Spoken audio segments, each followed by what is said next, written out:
अपने इंफ्रास्ट्रक्चर के ऊपर काम कर रहे हैं। हम यहाँ पर अपनी रोटी भी नहीं पूरी कर पा रहे। हमारी गवर्नमेंट के पास इतने बजट नहीं है। $600 बिलियन उनके पास रिजर्व है, हमारे पास कुछ भी नहीं है। कैसे देखते हैं आप? नाज़रीन, आपने वो कहावत सुनी होगी कि कौवा चला हंस की चाल चलने और अपनी चाल भी भूल गया।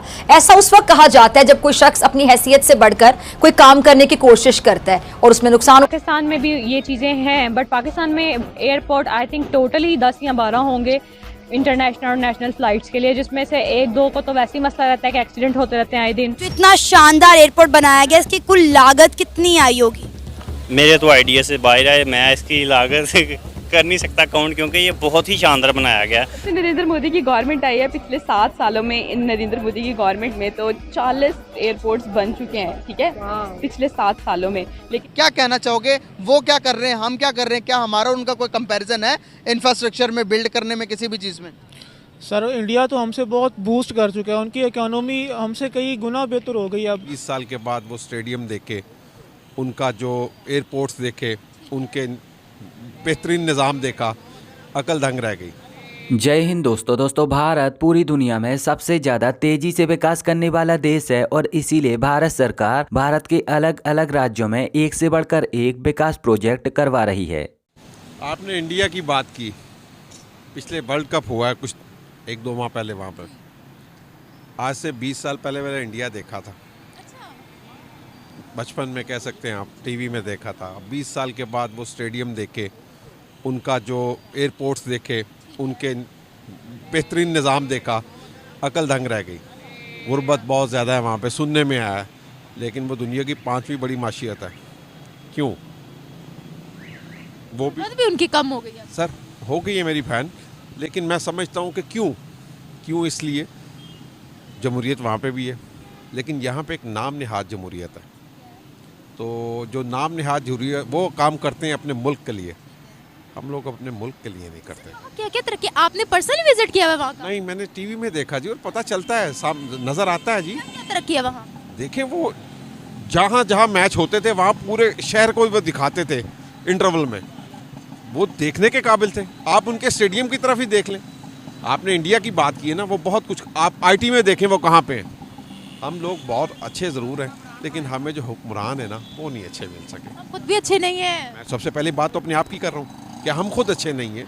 जैसे हम हैं वैसे हमारे हुक्मरान हैं। एयरपोर्ट पिछले दिनों उम्रा करके मैं आया हूँ वापस, कुछ ना पूछें, बस क्या बताऊँ, हम खुद अच्छे नहीं हैं। अल्लाह के घर से वापस आके भी ना, हम जब एयरपोर्ट पे सामान लेने के लिए खड़े होते हैं ना, तो कुछ ना पूछें आप। कुछ ना पूछे मतलब ऐसा क्या है? मार धाड़, पकड़ धकड़, जैसे पता नहीं किस चीज़ की इनको जल्दी है, जो सामान ने पैर लगा के भाग जाना है। एयरपोर्ट्स डेवलप्ड है? बिल्कुल नहीं, पहले से भी गए गुजरे हो गए। आप पीएए का हाल देख लें, आप पीएए का हाल देख लें, तो अफसोस है। अब दरअसल हाल ही में 2 जनवरी को प्रधानमंत्री मोदी ने तमिलनाडु में परिवहन और व्यापार के कई बड़े बड़े प्रोजेक्ट का उद्घाटन किया, जिनकी कुल लागत 20,000 करोड़ रुपए से ज्यादा की है। इस 20,000 करोड़ रुपए की प्रोजेक्ट में तमिलनाडु में एयरपोर्ट, रेलवे स्टेशन, सड़क, हाईवे, पोर्ट और कई और अन्य ऐसे क्षेत्र सम्मिलित हैं जिनका पुनर्निर्माण और नवीनीकरण किया गया है। अगर यहाँ पर हम बात करें खासकर एयरपोर्ट की, तो तमिलनाडु में त्रुचिपल्ली एयरपोर्ट को 1,000 करोड़ रुपए में बनाकर तैयार किया गया है, जो कि देखने में बहुत ही ज्यादा मॉडर्न और एडवांस दिखाई देता है और इस एयरपोर्ट में सारी आधुनिक सुविधाएं उपलब्ध कराई गई हैं। त्रुचिपल्ली एयरपोर्ट के बाहर श्रीरंगम रंगनाथ मंदिर के जैसी एक खास संरचना बनाई गई है, जो कि देखने में बहुत ही ज्यादा आकर्षक और मनमोहित लगती है। इस एयरपोर्ट में आपको दक्षिण भारतीय और तमिल संस्कृति का एक अनूठा संगम देखने को मिल जाएगा, क्योंकि इस एयरपोर्ट का निर्माण दक्षिण भारतीय और तमिल संस्कृति सभ्यता के आधार पर किया गया है और इसीलिए इस एयरपोर्ट में आपको देखने को मिलेगा कि एयरपोर्ट की ज्यादातर दीवारों पर आपको तमिल संस्कृति के चित्र देखने को मिल जाएंगे। तिरुपल्ली एयरपोर्ट की नई टर्मिनल बिल्डिंग की क्षमता सालाना 45 लाख यात्रियों की है। इस एयरपोर्ट में आपको 60 चेकिंग काउंटर, 44 डिपार्चर काउंटर और 60 अराइवल इमिग्रेंट काउंटर देखने को मिल जाएंगे। इस एयरपोर्ट में फुल लग्जरी लॉन्च बनाया गया है, जो कि यात्रियों को सारी आधुनिक सुविधाएं उपलब्ध कराती है। इस एयरपोर्ट में जाने के बाद आपको बिल्कुल ऐसा ही लगेगा कि मानो आप यूरोप या फिर अमेरिका के किसी देश के एक आधुनिक शहर में आ चुके हो। इन सारे प्रोजेक्टों के कंप्लीट हो जाने से तमिलनाडु को स्वास्थ्य, शिक्षा, पर्यटन, आयात निर्यात और परिवहन के हिसाब से कई बड़ी आधुनिक सुविधाएं उपलब्ध होंगी। और अब इन सारी चीजों से आप यहाँ पर देख सकते हो कि भारत सरकार भारत में कितनी तेजी से विकास करवा रही है, क्योंकि ऐसे ऐसे कई प्रोजेक्ट भारत के अलग अलग राज्यों में चल रहे हैं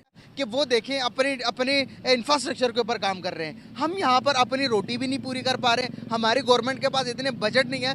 600 बिलियन डॉलर्स उनके पास रिजर्व है, हमारे पास कुछ भी नहीं है। कैसे देखते हैं आप? बेसिकली हमारे मुल्क में सबसे जो बुनियादी मसला है वो है सिक्योरिटी का। जब तक आप सिक्योर नहीं होंगे तब तक किसी किस्म की कोई इन्वेस्टमेंट नहीं आ सकती। सिक्योरिटी का इशू है डेफिनेटली। आप देख रहे हैं कि यहाँ पे पाकिस्तान में कोई 2-3 दहाइयों से यही मसले चलते आ रहे हैं सिक्योरिटी के। कभी बम ब्लास्ट, दहशतगर्द तंजीमें आ रही हैं, और जब तक पीस ना होगा, इकॉनमी के लिए पीस होना बड़ा ज़रूरी है। जब पीस होगा तो फॉरेन इन्वेस्टर आप अट्रैक्ट करेगा डेफिनेटली। तो किसी भी मुल्क के लिए फॉरेन इन्वेस्टमेंट आना, जैसे हम डेवलपिंग कंट्रीज़ हैं, हमारे लिए तो फॉरेन इन्वेस्टमेंट बहुत अहम है, ताकि हमें सर्कुलर डेट्स हैं, फॉरेन डेट्स हैं, और मोस्टली हमारी जो परचेज़ है वो डॉलर में है। तो डेफिनेटली ये चीज़ जो है ना अफेक्ट करती है। एयरपोर्ट का जो है फर्स्ट लुक देखा था, तब भी हम जो है बहुत ज़्यादा इम्प्रेस हुए थे, और तब मुझे लगा था कि जितना भी काम वो जो छत का हुआ है ना, वो शायद जो है ना गोल्डन कलर में जो है ना कोई चीज़, यानी कि एल्यूमिनियम कह लें या कुछ और कह लें, इस तरह की चीज़ यूज़ की गई है। लेकिन बाद में पता चला कि नहीं भाई, सारा जो है वो बैम्बू इस्तेमाल किया गया है और सारा उसी का जो है वो शेड है। मुझे ये चीज़ अच्छी लगी कि पहले जो हम लोगों ने वीडियो देखी थी उसमें इमेजेस देखी थी, आज हम लोगों ने डिटेल में वो चीज़ें देखी हैं। और हमारे बहुत सारे सब्सक्राइबर हमें कमेंट सेक्शन में बता देते कि ये बैम्बू वर्क है। सो अभी जैसे डिटेल में देखा, जो सीलिंग थी और इवन के जो पिलर्स थे, तो मुझे बहुत खूबसूरत और बहुत यूनिक लगा। और जिस तरह मतलब बेंगलुरु को गार्डन सिटी भी बोला जाता है, वो थीम भी एक रखा गया। फिर उसके बाद जो उसका कल्चर है, जो हेरिटेज है, उसको भी बीच में दर्शाया गया, और विद मॉडर्न टेक्नोलॉजी। तो मुझे ये चीजें बहुत ज्यादा अच्छी लगी। और ग्रीनरी का इस्तेमाल, और जैसे हम लोग वाटरफॉल भी बीच में देख रहे थे, तो ओवरऑल देखा जाए मुझे लग रहा है कि एक बहुत ही हम लोगों को लगता है कि एक होता है ना कि आपको इको फ्रेंडली, आपको इस तरह के सिस्टम से इंट्रोड्यूस करवाना, या वो चीजें आपकी लाइफ में ऐड करना। तो मुझे ये चीज अच्छी लगी है कि मॉडर्न होने के साथ साथ हम प्रकृति का भी एक उसमें एक टच देखते हैं। बाकी एक चीज में मैं कंफ्यूज हो सकता है, ऐसे मौजूद मुझे बता दे कि जो बैगेज वाला उन्होंने बताया, लाइक जो टेक्नोलॉजी बताई उन्होंने कि वो जो एक स्क्रीन्स लगी हुई हैं, और उसमें तो मुझे वो ही नहीं समझ में आया कि वो किस तरीके से इस्तेमाल करते होंगे बैगेज के लिए, ताकि जल्दी जल्दी आप अपना सामान जो है वो ले सकें और आपको वेट ना करना पड़े। यार ये तो ऐसे मुझे भी नहीं पता, क्योंकि मे भी कोई नई टेक्नोलॉजी आई हो, क्योंकि अभी हम यहाँ पर बात करें तो हमें तो पुरानी टेक्नोलॉजी जो बैग्स वाली है, मे भी हो सकता है कि क्या नाम लेते हैं, कुछ इस तरह का सिस्टम हो, क्योंकि अक्सर वो जो बैगेजेस के ऊपर लगी होती हैं, उस पर बारकोड होता है, तो स्कैन होकर जिस स्क्रीन पर आप। हालांकि अब तमिलनाडु के विकास को लेकर आपकी यहाँ पर क्या प्रतिक्रिया है, आप यहाँ पर क्या सोचते हो, अपना जवाब मुझे नीचे कमेंट में जरूर बताएं। और अगर आपको ये वीडियो अच्छी लगी है तो प्लीज इस चैनल को सब्सक्राइब करके बेल आइकन जरूर दबाएं।